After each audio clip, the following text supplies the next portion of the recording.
Raka, seorang pria asal Jawa Tengah, sedang menunggu transit pesawat di Bandara Internasional Munich, Jerman. Saat menyesap kopi sambil menatap lalu lalang penumpang, matanya terpaku pada seorang gadis bule yang duduk di pojokan dengan mata sembab dan raut wajah penuh tekanan. Ada sesuatu yang membuatnya tak bisa berpaling. Rasa penasaran bercampur dengan empati membuat Raka akhirnya memberanikan diri menghampiri gadis itu, yang belakangan ia ketahui bernama Elina. Percakapan canggung berubah jadi obrolan hangat. Namun, di balik senyuman Elina yang mulai muncul perlahan, tersimpan kenyataan mengejutkan. Elina adalah teman masa kecil Raka yang menghilang bertahun-tahun lalu setelah pindah ke luar negeri. Sejak itu, mereka terpisah tanpa jejak. Sampai hari ini. Pertemuan itu bukan kebetulan. Elina telah mencari Raka selama bertahun-tahun.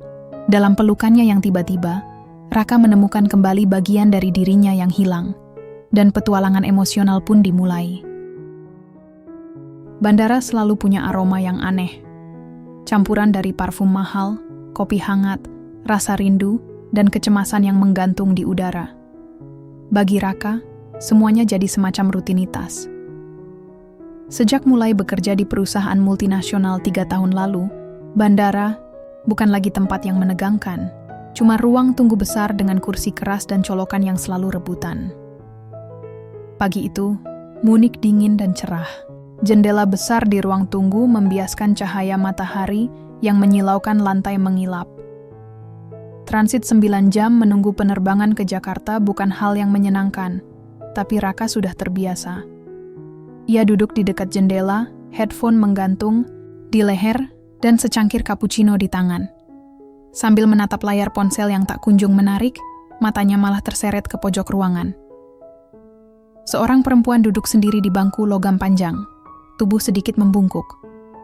Matanya menatap lantai, dan tas ransel lusuh di sampingnya terlihat seperti sudah menempuh perjalanan jauh. Wajahnya merah dan sembab. Jelas dia habis menangis. Raka tidak tahu kenapa, tapi dia tidak bisa berhenti melihat gadis itu. Bule. Rambut pirang kecoklatan dikuncir asal-asalan, jaket kebesaran menutupi tubuh rampingnya. Ada kesedihan yang terasa, nyata. Tidak dramatis, tidak dibuat-buat. Bukan jenis tangis orang kehilangan pesawat, tapi lebih dalam dari itu. Raka menarik napas, lalu membuangnya. Berkali-kali, dia tahu itu bukan urusannya. Tapi kenapa ada sesuatu di dadanya yang bilang, tolong hampiri dia.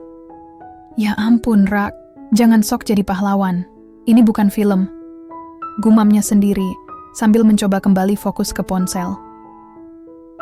Tapi mata itu seakan mengingatkan sesuatu. 15 menit berlalu. Gadis itu belum bergerak. Sesekali ia menutup wajah dengan tangannya, dan sesekali menghela napas panjang seperti sedang menahan dunia di dadanya. Tidak ada yang menghampiri. Tidak ada yang peduli. Raka berdiri, ragu, lalu duduk lagi, lalu berdiri lagi. Sial, gumamnya. Ia menenteng kopinya, meninggalkan tempat duduknya, dan dengan langkah hati-hati menghampiri gadis itu. Hai, sapanya pelan, suaranya sedikit kering karena gugup. Gadis itu mengangkat kepala. Matanya merah, alisnya terangkat sedikit, antara kaget dan bingung. Are you okay? Dia tidak langsung menjawab. Pandangannya tajam, defensif. Raka bisa lihat bahunya menegang. Tentu saja, ada pria asing tiba-tiba menghampiri saat dia sedang rapuh. Saya nggak bermaksud ganggu. Raka buru-buru menambahkan, kali ini pakai bahasa Indonesia. Otomatis. Refleks. Cuma, ya kamu kelihatan nggak baik-baik aja. Gadis itu mengernyit. Kamu orang Indonesia? Raka mengangguk sedikit bingung. Dan entah kenapa, mata gadis itu langsung berkaca-kaca lagi. Aku cuma capek, jawabnya akhirnya. Dalam bahasa Inggris dengan logat yang ringan. Ya, aku juga, jawab Raka, mencoba tersenyum. Transit lama ya? Dia tidak menjawab. Tapi senyumnya muncul. Tipis, pelan, seperti baru belajar tersenyum lagi. Aku Raka, ucapnya. menawarkan tangan. Gadis itu menatap tangan Raka cukup lama, sebelum akhirnya menyambut. Elina.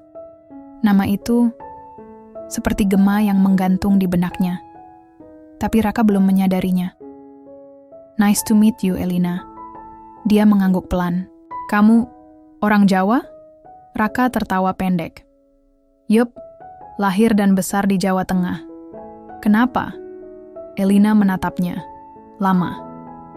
Gak apa-apa, cuman familiar.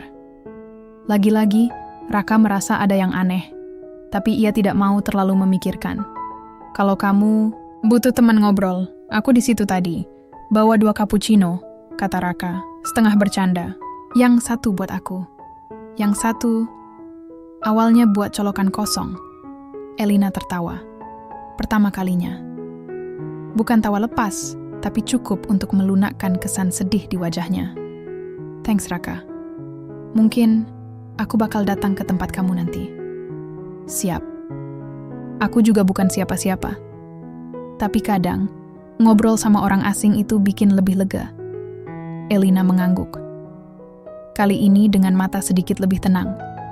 Raka melangkah mundur, kembali ke tempat duduknya, sambil menahan napas. Jantungnya masih berdetak. Cepat!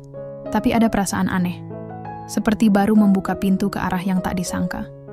Ia menatap langit munik dari balik kaca. Dia tak tahu bahwa hidupnya baru saja berubah. Dan Elina bukan sekadar gadis sedih di bandara. Waktu berjalan pelan saat kamu sedang menunggu dan tidak tahu harus berharap apa. Raka duduk kembali di kursinya. Kopi yang tadi sempat hangat kini sudah mulai mendingin. Dia menatap ke arah Elina dari kejauhan. Gadis itu masih duduk di tempat yang sama, tapi ada perubahan kecil. Tangannya tak lagi menggenggam lutut, dan pandangannya tak lagi menatap lantai kosong. Sesekali, tatapan mereka bertemu, canggung, lalu sama-sama berpaling cepat seperti anak SMA yang kepergok naksir temannya. Lucu juga, pikir Raka. 10 menit berlalu, lalu 15, lalu... Excuse me? Suara lembut itu datang dari sebelah kanan. Raka menoleh cepat. Elina berdiri di dekatnya, dengan ransel yang sudah digendong lagi. Matanya masih lelah, tapi jauh lebih hidup dibanding 1 jam lalu. Masih ada cappuccino-nya? Raka tersenyum kecil. Masih, tapi udah nggak hangat. That's fine, jawab Elina. Dia duduk di sebelah Raka. Tidak terlalu dekat, tapi cukup membuat keduanya bisa saling dengar tanpa harus berteriak. Sunyi sebentar. Raka menatap langit-langit bandara dan berusaha menyusun kalimat. Jadi, kamu kemana tujuannya? Tanyanya akhirnya. Elina menoleh. Nggak tahu. Nggak tahu. Alis Raka terangkat. Ya, maksudnya, awalnya tahu. Tapi sekarang, rasanya aku cuma ingin pergi. Nggak penting kemana. Ada nada getir di suara Elina. Tapi juga jujur. Wah, kalau aku sih, justru kebalikannya. Aku selalu tahu kemana harus pergi.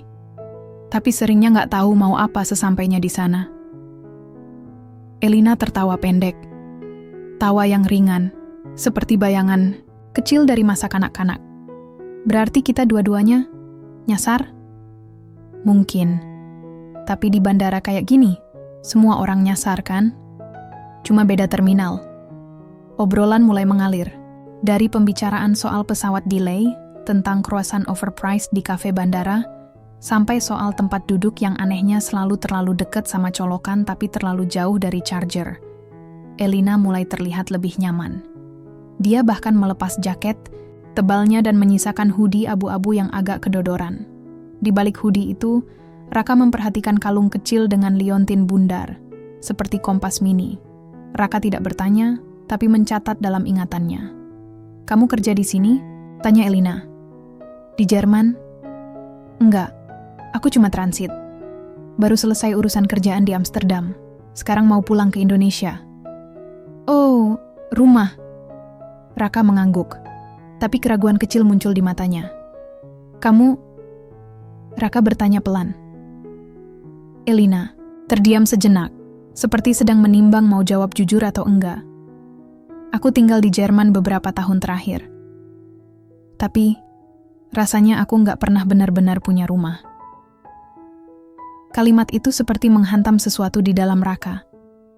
Ia tahu, rasanya ketika kamu punya tempat tinggal, tapi nggak pernah merasa pulang.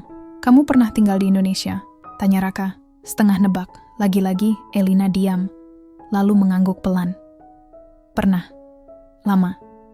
Tapi, itu sudah lama banget. Oh ya? Raka mencoba bersikap biasa. Elina menatap Raka sejenak. Aku dulu tinggal di desa kecil, di Jawa Tengah. Serius? Raka membelalakkan mata. Aku juga. Desa kecil banget. Banyak sawah. Jalan ke rumah harus lewat jembatan bambu yang suka roboh. Raka tertawa. Oke, itu spesifik. Jangan-jangan kita satu desa? Elina ikut tertawa kecil, tapi tidak menjawab. Nama desanya, Elina hanya tersenyum samar. Nanti aku kasih tahu. Ada misteri yang ia sembunyikan. Tapi bukan misteri yang menakutkan. Lebih seperti teka-teki kecil yang ia nikmati untuk dibagikan perlahan. Waktu kamu kecil, kamu suka main apa? Elina tiba-tiba bertanya. Raka berpikir. Layang-layang, aku suka banget main layangan, sampai naik ke genteng rumah segala. Elina tertawa pelan. Genteng rumah warna merah bata ya, dekat pohon mangga? Raka langsung menoleh. Kok kamu tahu? Elina tidak menjawab, tapi matanya berbinar dan sudut bibirnya terangkat. Aku cuman menebak, katanya singkat. Raka menatap Elina lama. Ada sesuatu yang mengusik hatinya. Entah kenapa gadis ini terasa akrab, terlalu akrab. Tapi sebelum ia sempat bertanya lebih jauh, suara pengumuman dari pengeras suara menggema di seluruh ruangan. Elina, itu panggilan boarding kamu? Tanya Raka. Elina melihat layar di tangannya. Bukan, masih ada waktu.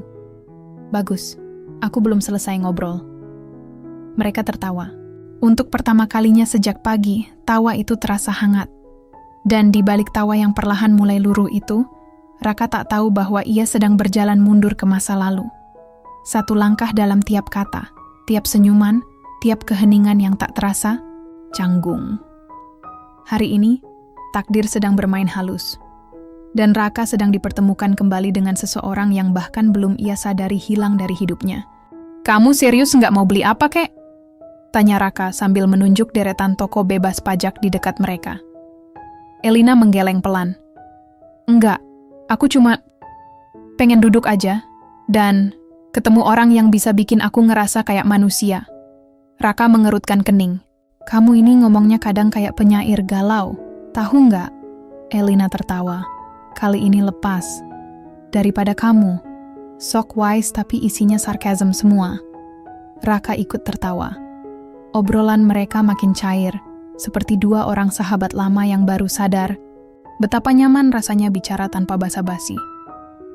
Setelah kopi pertama yang dingin itu tandas, Raka menawarkan kopi kedua. Kali ini Elina ikut berjalan ke kafe.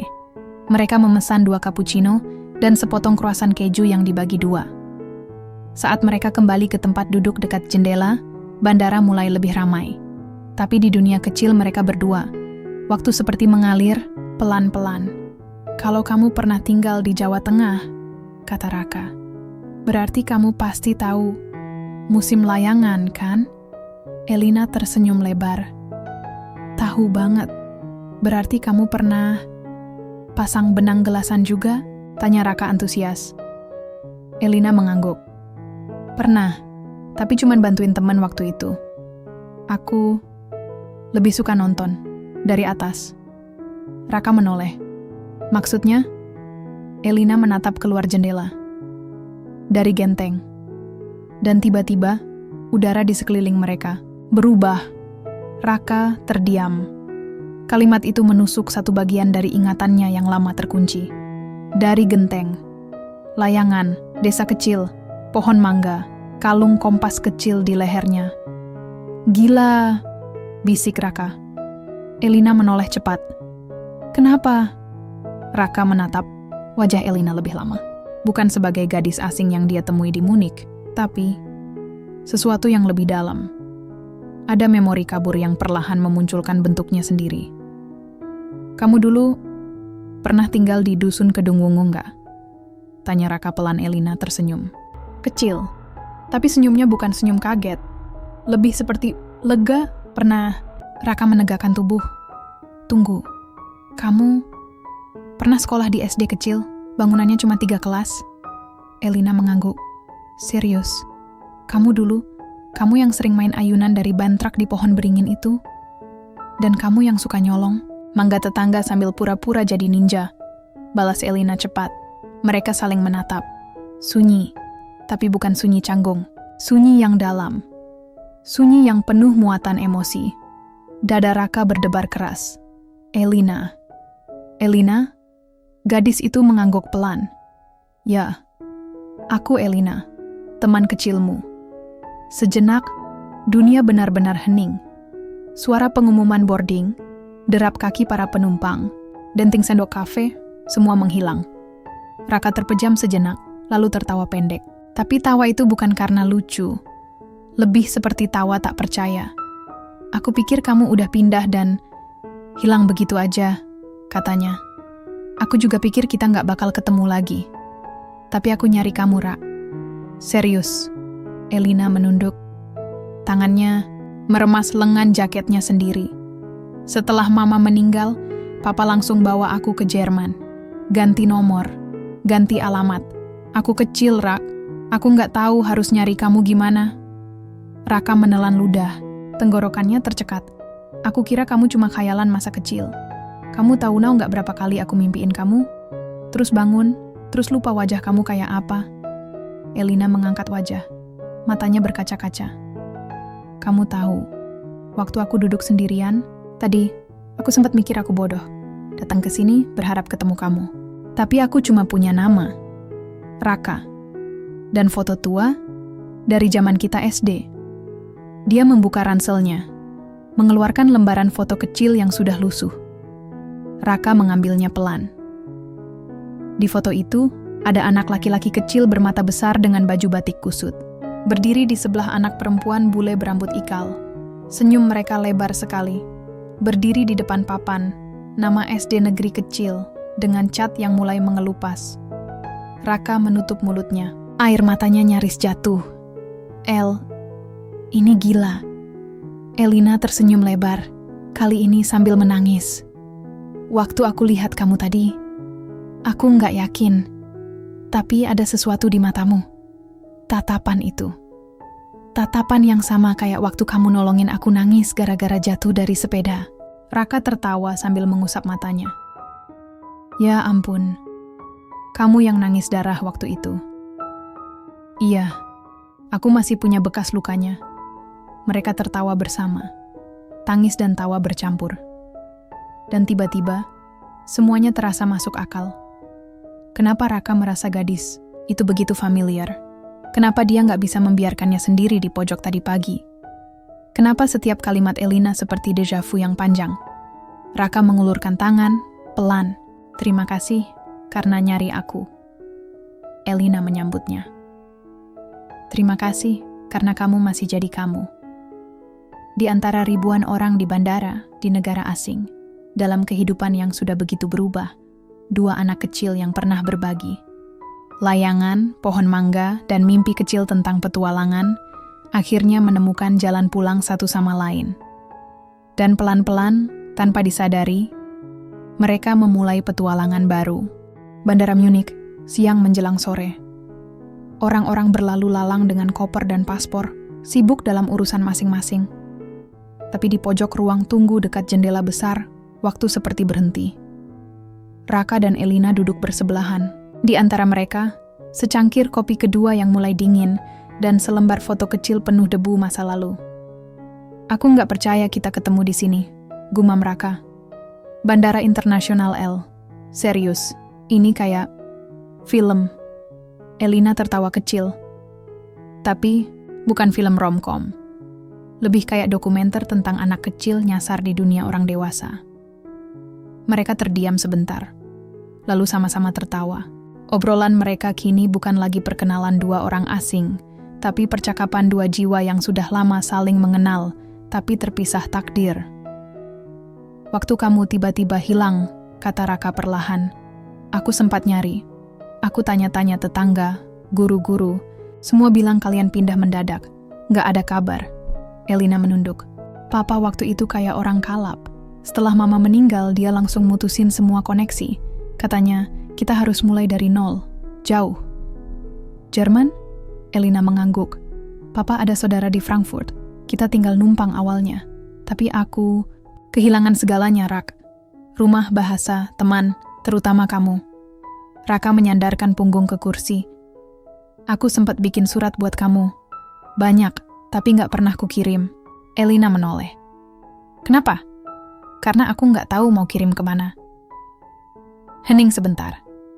Terus kamu, bisa tahu aku di sini gimana? Tanya Raka penasaran. Elina membuka ponselnya dan menunjukkan halaman media sosial. Foto Raka sedang jadi pembicara di sebuah acara bisnis kecil di Amsterdam. Aku lihat ini 3 minggu lalu. Nama kamu khas banget, Raka Prasetya. Gak banyak yang punya nama itu dengan wajah yang familiar. Raka membelalak. Kamu nyusul ke Amsterdam? Udah, telat waktu itu. Acaramu udah selesai. Tapi aku tahu kamu bakal lewat Munich buat transit. Aku nekat ke sini. Raka menggeleng, takjub.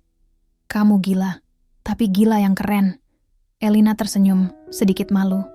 Aku cuman pengen tahu kamu masih hidup, masih jadi kamu. Aku pikir, kalaupun kita nggak bisa jadi teman lagi, setidaknya aku pernah nyoba. Raka terdiam. Dadanya sesak oleh sesuatu yang tak bisa dijelaskan. Bukan cinta, belum. Tapi ada sesuatu yang jauh lebih dalam dari itu. Sesuatu yang tumbuh dari kenangan, rasa kehilangan, dan keajaiban bertemu kembali. Aku ingat kamu suka main boneka kertas, kata Raka tiba-tiba. Elina tertawa. Masih. Tapi sekarang bentuknya digital. Jadi desainer grafis sekarang. Serius? Jadi kita sama-sama masuk dunia kreatif. Kamu masih suka gambar-gambar aneh di belakang buku? Tanya Elina. Raka nyengir. Sekarang gambarnya di iPad. Tapi tetap aneh. Mereka tertawa lagi. Tawa yang kini lebih bebas, lebih hangat. Lalu Elina mengeluarkan sesuatu dari saku dalam jaketnya. Sebuah potongan kecil karton, pudar, setengah sobek. Gambar 2 anak kecil, 1 laki-laki, 1 perempuan, berdiri di bawah pohon mangga, digambar dengan pensil warna dan spidol biru. Aku simpan ini dari kamu, katanya pelan. Raka mengambilnya, matanya membesar. Kamu nyimpen ini? Elina mengangguk. Ini satu-satunya hal yang bikin aku percaya bahwa memori itu nyata, bahwa kamu nyata. Raka mengusap wajahnya. Ia tidak menyangka bahwa potongan kecil masa lalu yang ia lupakan bisa bertahan begitu lama di tangan seseorang yang dulu pernah ia anggap sebagai bagian dari dirinya. Dan sekarang, kata Elina sambil menatap lurus ke mata Raka, aku cuma pengen tahu, setelah semua ini, apa kamu masih ingat rasanya punya teman sejati? Raka tak langsung menjawab. Tapi dari sorot matanya, Elina tahu jawaban itu ada. Aku nggak cuma ingat, El. Aku udah nemu lagi rasa itu. Hari ini, di sini, sama kamu. Mereka saling tatap, tak perlu pelukan, tak perlu kata-kata berlebihan. Hanya keheningan yang cukup panjang untuk menggantikan waktu bertahun-tahun yang hilang. Lalu suara pengumuman boarding menggema. Raka menoleh ke layar. Itu penerbanganku, Jakarta. Elina menggigit bibirnya. Aku nggak tahu kamu bakal secepat ini pergi. Dan aku nggak tahu kamu bakal muncul hari ini, balas Raka. 2 dunia yang bersinggungan dalam waktu singkat. Seperti 2 lintasan. Komet yang sempat bertemu di tengah langit, lalu harus berpisah lagi. Tapi kini, mereka bukan lagi asing. Mereka punya satu sama lain, dan kenangan yang kembali tumbuh seperti akar pohon lama yang masih hidup. Jadi, tanya Elina, menahan senyum, mencoba menyembunyikan ketegangan. Raka berdiri, menatapnya. Aku bisa ketinggalan pesawat. Elina terkekeh. Jangan drama. Boardingnya masih 20 menit. Raka menyambar koper kecilnya. Tapi sebelum benar-benar pergi, ia menoleh lagi. El, aku gak mau ini cuma jadi pertemuan singkat. Kita perlu waktu. Banyak cerita yang harus kita tukar. Elina berdiri juga. Aku tahu. Dan aku gak kemana-mana. Aku di sini. Untuk pertama kalinya dalam hidupku, aku tahu aku ada di tempat yang benar. Dan saat mereka berpisah untuk sementara, bukan untuk menghilang, tapi untuk memikirkan langkah selanjutnya, langit Munich di luar jendela terlihat lebih cerah. Musim semi mungkin masih sebulan lagi, tapi bagi dua orang ini, bunga masa lalu sudah mulai bermekaran kembali. Jakarta menyambut Raka dengan langit abu-abu dan aroma debu yang khas. Begitu turun dari pesawat, ia merasa seolah kembali ke kenyataan yang keras. Macet, notifikasi email menumpuk, dan tekanan dari proyek-proyek yang belum selesai. Tapi, di balik semua itu, pikirannya terus kembali ke Munich. Ke Elina, ketawa kecilnya. Cara dia melipat ujung kroasan sebelum menggigitnya. Suaranya yang sedikit serak waktu cerita tentang ibunya. Tatapan matanya yang seolah ingin bilang banyak hal, tapi masih disimpan sendiri. Raka duduk di dalam taksi, menatap keluar jendela. Tangannya menggenggam ponsel. Percakapan mereka terakhir kali hanya sampai di, aku gak kemana-mana. Dan aku mau ini gak cuma jadi pertemuan singkat, tapi sejak itu, belum ada kabar lagi, 3 hari. Hening Raka mencoba tak terlihat, cemas, tapi hatinya mulai gelisah. Pesan yang dia kirim hanya dibaca, tak dibalas. Panggilan video yang ia tawarkan hanya dibalas dengan, nanti ya, aku lagi banyak urusan. Dan makin lama, ia sadar. Sesuatu tidak beres. Sementara itu, di sebuah apartemen kecil di distrik Max Vorstadt, Munich, Elina duduk sendirian, memandangi layar laptop yang terbuka di hadapannya. Ada file dokumen penuh data, grafik, dan angka-angka. Tapi fokusnya tak pernah benar-benar ada di sana. Kepalanya berat. Bukan karena kerjaan, tapi karena beban yang selama ini ia simpan sendiri. Ia pernah bermimpi bahwa ketika bertemu Raka, semuanya akan terasa utuh. Bahwa masa lalu mereka yang terputus bisa disambung begitu saja. Tapi kenyataan tak seindah imajinasi. Ada hal yang belum ia katakan, sesuatu yang bisa mengubah segalanya. Sesuatu tentang alasan sebenarnya kenapa ia mencari Raka. Bukan hanya karena rindu, bukan hanya karena ingin bernostalgia, tapi karena ia menyimpan sebuah janji. Janji yang ia buat kepada seseorang ibunya saat napas terakhirnya. Flashback. Sekitar 8 tahun lalu, seorang perempuan tua berbaring di ranjang rumah sakit di Berlin. Nafasnya sudah berat, tapi tangannya menggenggam tangan Elina erat sekali. El, kamu harus janji. Kalau suatu saat kamu cukup kuat, cari dia. Anak itu, yang dulu pernah jaga kamu waktu kecil. Elina menatapnya dengan air mata berlinang. Raka? Ibunya mengangguk pelan. Iya. Kamu tahu, aku sering lihat kamu nulis nama dia di buku gambar. Kamu selalu ingat dia, bahkan setelah pindah. Elina hanya diam. Kamu selalu bilang dia bikin kamu merasa di rumah. Jadi, kalau kamu kehilangan arah, cari dia. Dan kalau kamu ketemu, jangan bohongi dia. Elina, janji ya. Elina mengangguk, setengah paham, setengah bingung. Tapi, janji adalah janji. Dan kini, 8 tahun kemudian, ia berhasil menepatinya. Ia menemukan Raka. Masalahnya, ia belum menepati bagian kedua dari janji itu. Jangan bohongi dia. Karena ternyata, dalam perjalanannya mencari Raka, Elina menyimpan satu hal besar. Sesuatu yang tak pernah Raka tahu. Elina tahu keberadaan Raka jauh sebelum melihatnya di media sosial.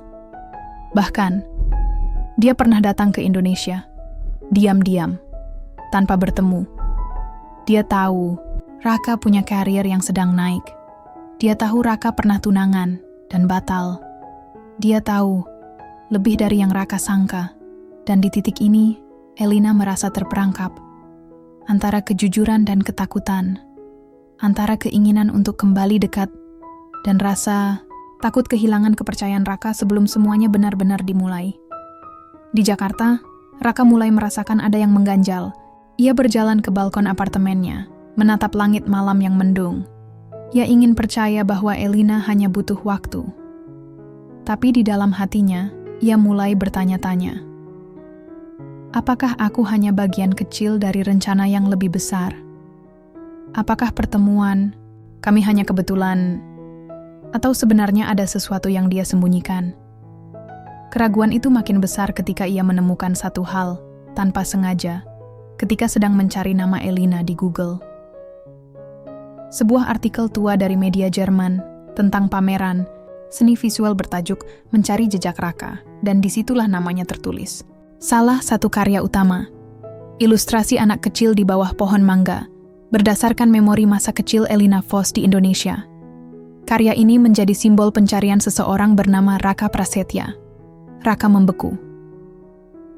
Tahun pameran itu, 2 tahun lalu, artinya, Elina sudah mulai mencari Raka jauh sebelum pertemuan tak sengaja di Munich. Darah Raka berdesir dingin. Jadi, semua ini bukan kebetulan? Bab ini ditutup dengan satu pertanyaan besar yang mulai muncul dalam benak Raka. Kenapa kamu nggak bilang dari awal, El? Dan di Munich, Elina memandangi pesan terakhir dari Raka yang belum ia balas. El, aku nggak tahu kenapa kamu diam. Tapi kalau ada sesuatu yang perlu aku tahu, tolong jangan simpan sendiri. Aku di sini, nunggu.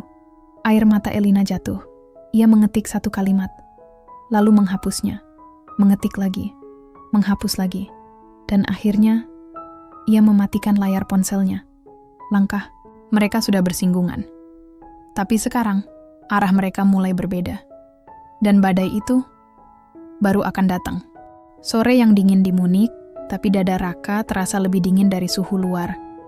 Ia berdiri di luar kafe kecil di dekat pusat kota, tangannya di saku jaket, napasnya membentuk uap tipis. Elina sudah duduk di dalam, menunggu. Dan mungkin, akhirnya siap. Raka masuk. Matanya langsung menangkap sosok yang ia kenal, baik sekarang. Rambut pirang kusut yang dikuncir seadanya, sweater abu-abu yang sedikit kebesaran, dan wajah yang tak bisa menyembunyikan cemas. Hei, sapa Raka pelan, menarik kursi di depannya. Elina mencoba tersenyum. Gagal. Terima kasih sudah datang, katanya lirih.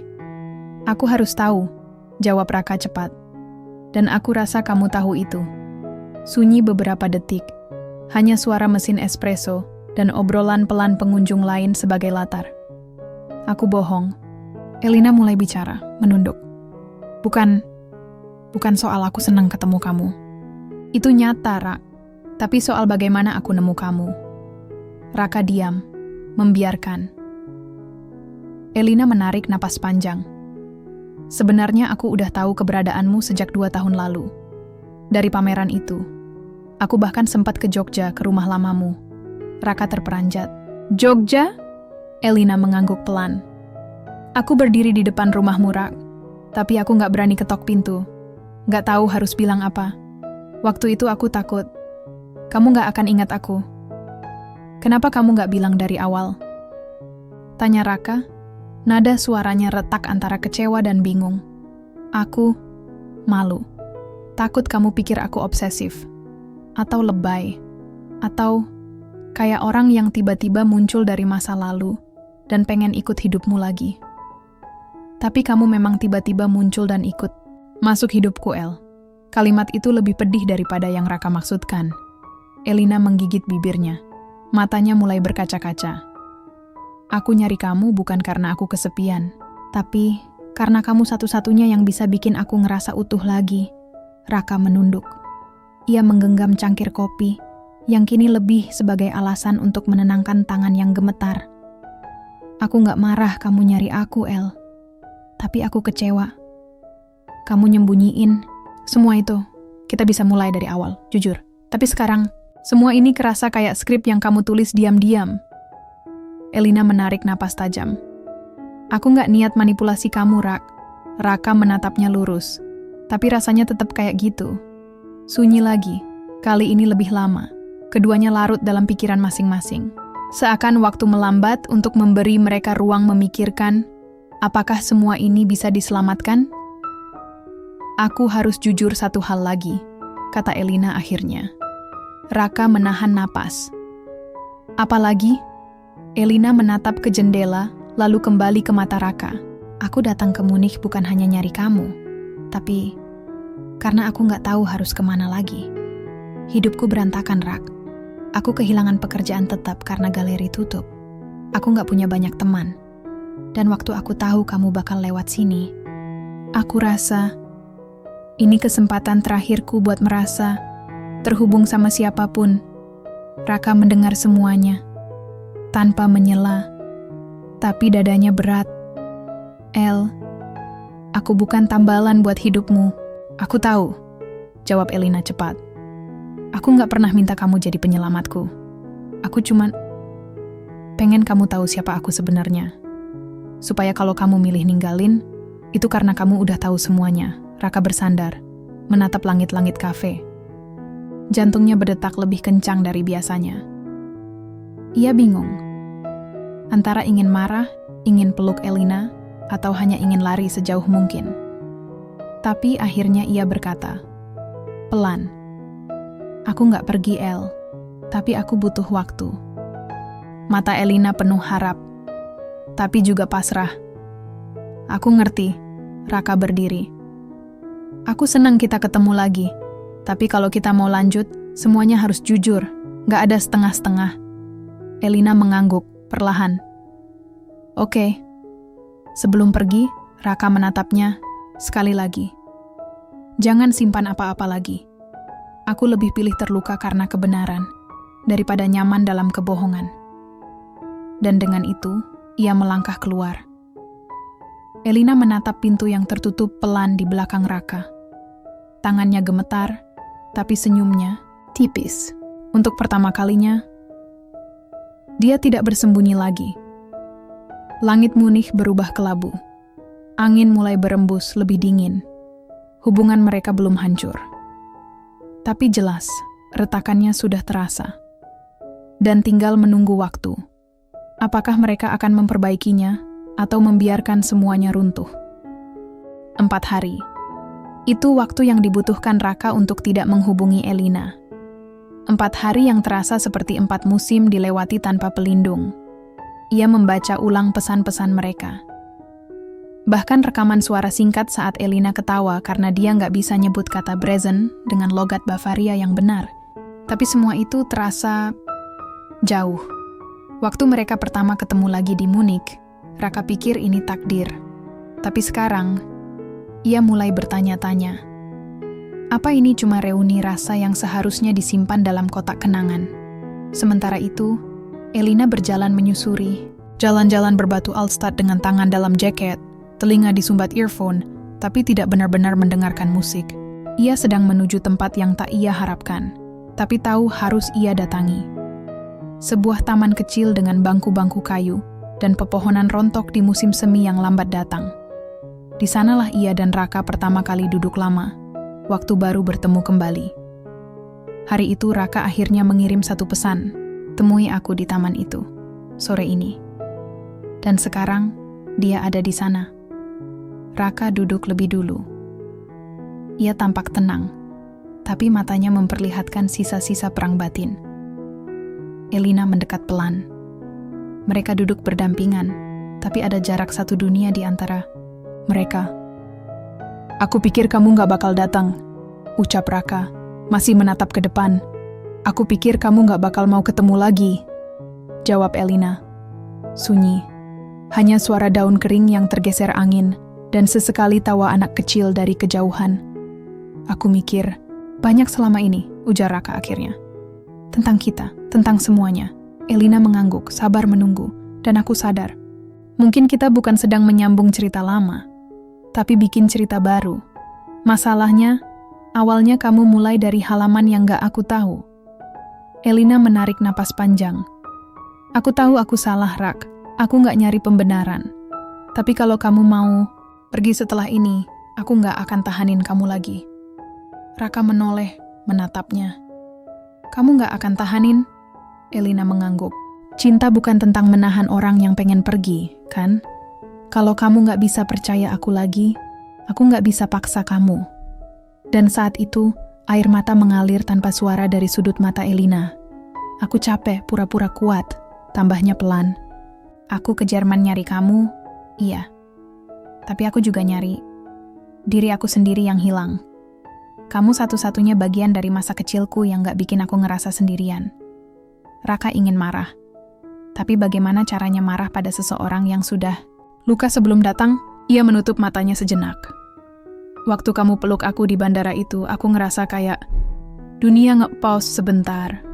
Tapi sekarang aku sadar, mungkin itu cuma jeda. Dan hidup harus play lagi. Jadi? Tanya Elina. Suaranya kecil. Takut akan jawabannya sendiri, Raka menoleh. Kali ini lebih lembut.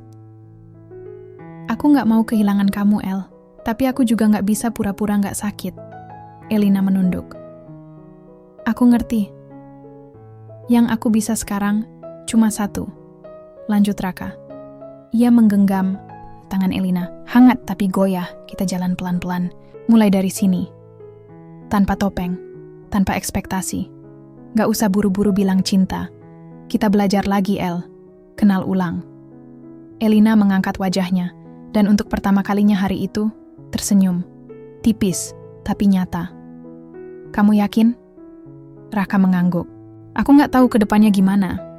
Tapi kalau kamu masih mau, aku gak keberatan jalan di samping kamu. Elina tertawa pelan. Suaranya bercampur air mata. Kamu selalu romantis dengan cara kamu sendiri, ya? Bukan romantis, jawab Raka sambil menghela napas. Cuma terlalu sering nahan yang pengen diucapin. Mereka duduk lama. Tak saling bicara, tapi tidak merasa perlu. Langit Munich mulai berwarna jingga. Dedaunan yang tadinya luruh, kini tampak lebih hidup. Bukan karena musim sudah berganti, tapi karena di bangku itu, dua hati memutuskan untuk tidak lari.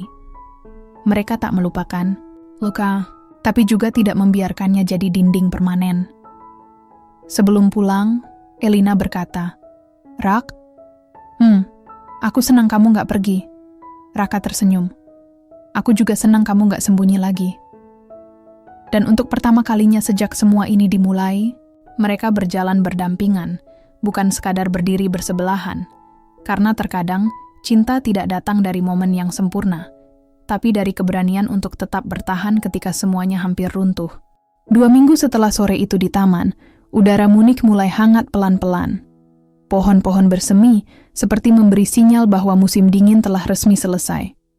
Seperti hati Raka dan Elina, yang perlahan, sangat perlahan, mulai menghangat kembali. Nadenmisch, sebuah apartemen kecil yang sebelumnya terasa asing, kini aroma teh jahe buatan Raka memenuhi udara.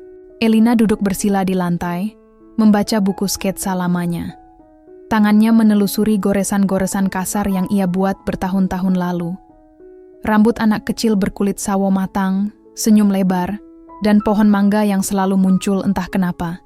Itu Raka. Itu ingatannya. Ia menengok ke arah dapur kecil. Raka sedang sibuk meracik sesuatu, wajahnya serius tapi damai. Dan Elina sadar, pertemuan mereka bukan tentang menyambung yang terputus, tapi tentang menemukan versi baru dari diri mereka yang dulu. Rak, panggil Elina, pelan. Raka menoleh. Ya, kalau kamu disuruh milih, balik ke masa lalu atau mulai dari sekarang, kamu pilih yang mana? Raka tertawa kecil. Sekarang. Kenapa? Karena masa lalu punya kita yang lain. Sekarang punya kita yang udah luka, tapi tahu cara sembuh. Elina tersenyum. Jawaban itu seperti pelukan hangat tanpa sentuhan. Hari itu mereka berjalan menyusuri Sungai Isar. Pegangan tangan mereka belum kembali otomatis seperti pasangan yang sudah lama, tapi juga tidak lagi kaku. Ada kehangatan yang tak meledak-ledak, tapi menenangkan. Seperti selimut tipis di malam yang sejuk, Raka berhenti di jembatan kecil, menatap air yang mengalir pelan. "Kamu tahu?" katanya. "Aku pernah ngebayangin hidupku simpel. Pulang kerja, makan nasi goreng kaki 5, tidur, bangun lagi." Elina tertawa. "Dan sekarang aku sadar, bahkan hidup simpel butuh orang yang bisa bikin semuanya berasa berarti." Elina menatapnya. "Aku bukan orang yang sempurna, Rak. Masih banyak hal yang harus aku beresin." "Aku juga," balas Raka. "Tapi mungkin kita bisa saling nunggu. Nggak buru-buru, tapi nggak ninggalin." Beberapa hari kemudian, mereka duduk di Pandara Munich. Tempat yang dulu jadi awal cerita, kini jadi penutup bab pertama. Tapi bukan untuk perpisahan. Raka akan terbang kembali ke Jakarta untuk urusan kerja. Dan Elina akhirnya memutuskan untuk menyusul 1 bulan lagi. "Aku mau kelarin beberapa hal." "Oh, di sini dulu," katanya. "Tapi setelah itu aku pengen lihat dunia kamu. Versi kamu, nasi goreng kaki 5, macet Jakarta, dan rumah kamu." Raka menggenggam tangannya. "Kamu pasti cocok." Elina tersenyum. "Kamu yakin?" Raka menatap matanya. "Aku nggak yakin soal banyak hal, El. Tapi soal kamu, aku nggak lagi ragu." Ketika pengumuman boarding terdengar, Raka berdiri dan memeluk Elina. Lama, tanpa kata. Pelukan yang bukan ucapan selamat tinggal, tapi lebih seperti janji diam-diam. Janji untuk kembali, untuk tak lagi saling mencari, karena kini mereka sudah saling temukan. Di dalam pesawat, Raka duduk di dekat jendela. Tangannya menyentuh benda kecil yang baru ia terima dari Elina. Sebuah gantungan kunci kecil berbentuk pohon mangga. Sederhana, tapi bermakna. Senyumnya mengembang. Ia tahu, untuk pertama kalinya dalam hidup, ia tak lagi sendiri. Ia pulang.